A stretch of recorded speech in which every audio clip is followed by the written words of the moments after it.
Hi there and welcome back to the channel. My name is Rachel. Thanks for joining me as I take you through this literature hierarchy. The first step in this hierarchy is unison singing, which many of us probably think is below us. Well, there are some components to unison singing that really are an imperative part of teaching singing. You can't teach someone how to sing in parts unless they first know how to sing well in unison. What does that sound like? There are 7 objectives that I have in teaching unison singing. The first is development of tone. Beautiful tone is a rounded sound. It's a sound that has some depth to it. For younger singers, a beautiful sound would be hooty fluty, as some people would say. Very clear.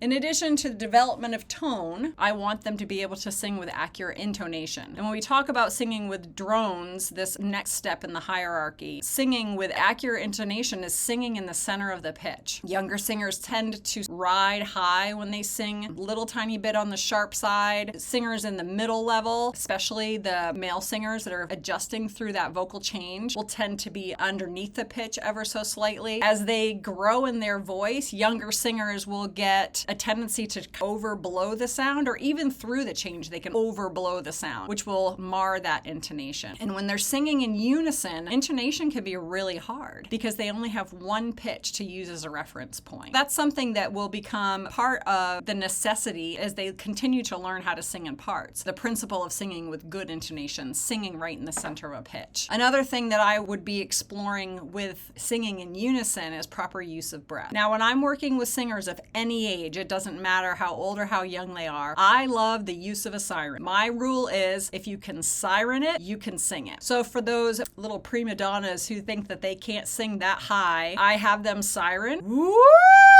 Woo!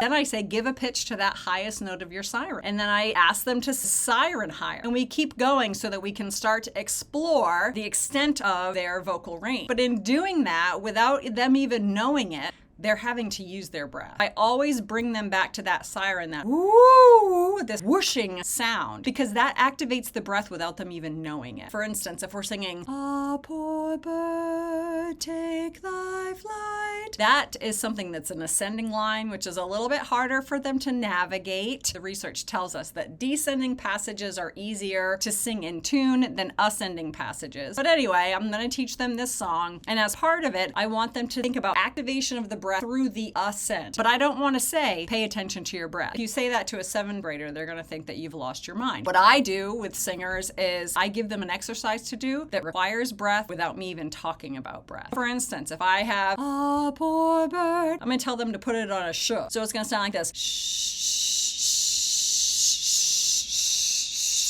They're audiating the pitch. "Ah, poor bird, take thy flight." I want that to be one phrase so there's no breath, and I want them to give a sh on each new pitch. Shh, shh, shh, shh, shh. And in order to do that, they have to connect to the breath. So if they come back to me and say, "Ah, poor bird, take thy flight," we're going back on a sh. Shh, shh, shh.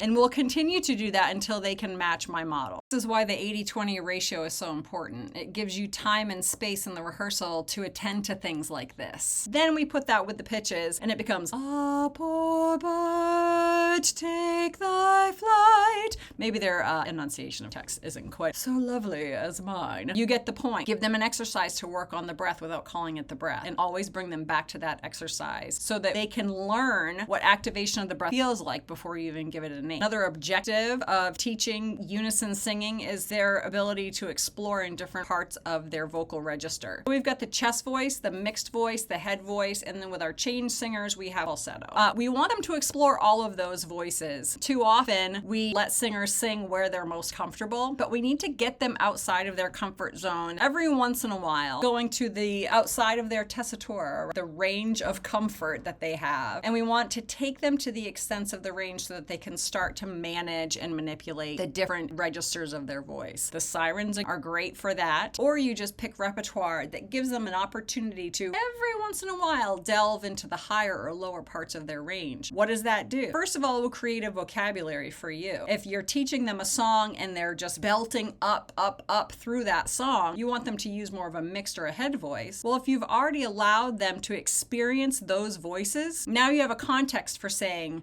no, I want more head voice sound here. Or no, we can use more chest voice sound here. And that's a really powerful tool to use in the choir setting, especially because you can manipulate the sound based on those different registers that you've allowed the singers to work with already. Do let them explore the extent of their range, and do let them use all the registers of the voice. Give those registers a name so that you can later use it as a tool in your rehearsal. We also want to teach unison singing so that they can learn how to navigate a written score. Now, when you think about it, you take a piece of music like this lovely piece and you give it to a brand new chorister for the first time and you say, okay, here's the music. Well, how many lines do we have to work with? 1, 2, 3, 4, 5, 6. We have 6 lines. And within those 6 lines, we have clefs, we have key signatures, time signatures, rhythm, pitches, dynamics. Sometimes we have change in meter, measures. All of these things exist within these first 3 bars. Some kids don't know what a measure is. Some kids don't know what line they're supposed to follow. You can't even begin to give them instructions like, let's start in measure 5. They don't know where measure 5 is. Have you taught them where measure 5 is? If you haven't, then you can't expect them to know it. And if you've not ever put one of these things in their hands, then they certainly won't know where measure 5 is. So instead of giving them a piece of music that has all of these parts written in, instead give them one. This still isn't unison. I should have picked a better example, but this is what I had right next to me. Give them a piece with one line, with one set of notes, so that you can take away all of the extra stuff and begin to teach them what a score looks like. When I was teaching high school, I remember getting frustrated one time that people were not writing things in their scores. I would say, write in a forte, or make sure you cut off on beat 4. Just different examples like that. And for me, as an experienced chorister, I knew what that meant. But I thought for a minute one day, I'm like, have I ever taught them how to write these things in their scores? So what I started to do was I would write on the board back in the day when we used chalkboards. Are you familiar with that? So I would write on the chalkboard an example of what I meant by cutting off on beat 4, and I would say, put this in your score. And then at the end, I would do spot checks and see who had written it in and who hadn't, partly to see whether or not they understood what I was asking them to do, and partly just to see if they were doing it. And what I found is that, by and large, people started writing in their scores. Why? Because I gave them a vocabulary to do so. It's the same thing with navigating a score. An octavo, for the first time, you put it in a singer's hands, and you assume that they're going to be able to navigate it. Not going to happen. You have to teach them every single bit of it, so that as you add other parts like a drone, or it's an echo song, or it's a round, once you introduce these different types of songs, you're adding in parts, it becomes much easier to read through that score and be able to have a common language that surrounds it. Watching and responding to the conductor is another reason why we sing in unison. Start practicing with the singers what it looks like to give a cutoff, what it looks like to give a preparatory breath, and make sure that you are practicing those gestures so that you are giving them the correct information the first time. When we're singing again in unison, they only have one line to worry about, one set of pitches, one set of rhythms. So again, we can focus on other things, perhaps extra musical things even as we need to. And then finally, we're reinforcing steady beat.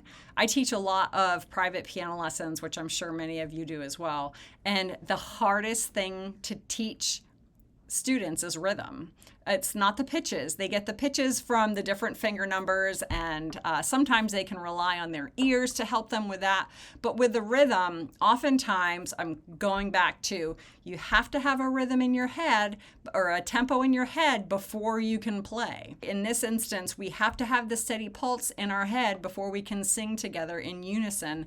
And it's really obvious if the steady beat has not been initiated when everyone starts to sing together. You might have 50 kids in a choir and all of a sudden you have 50 different pulses. Work through that. How do you work through it? Well, I'm glad you asked. Have half of the choir sing, "A poor bird, take thy flight," so on and so forth.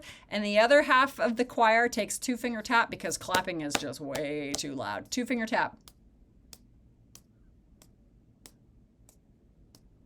And they are the metronome while the other half sings. Or maybe if you have a big enough space, half of the choir walks in a circle while the other half sings, and then you switch. Keep reinforcing steady pulse.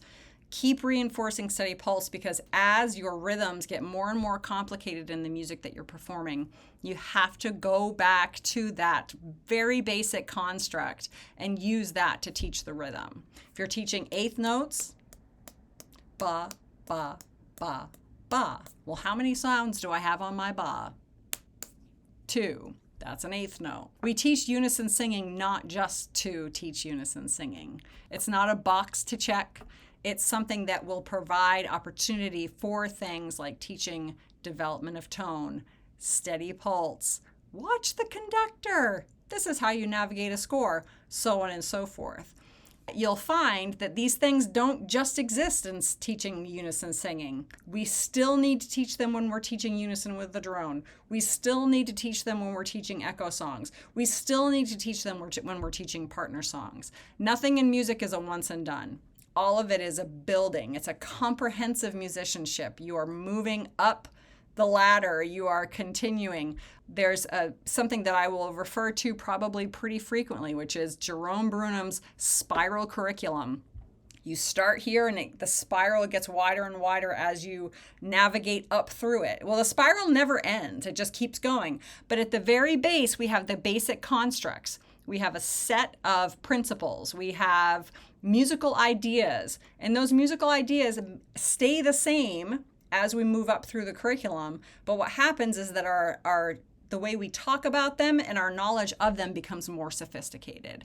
So here at the very beginning, again, I listed development of tone, singing with accurate intonation, proper use of breath, exploring different registers, navigating the score, watching and responding to the conductor, and reinforcing steady beat. There may be more things than that than you want to teach as you're teaching unison singing.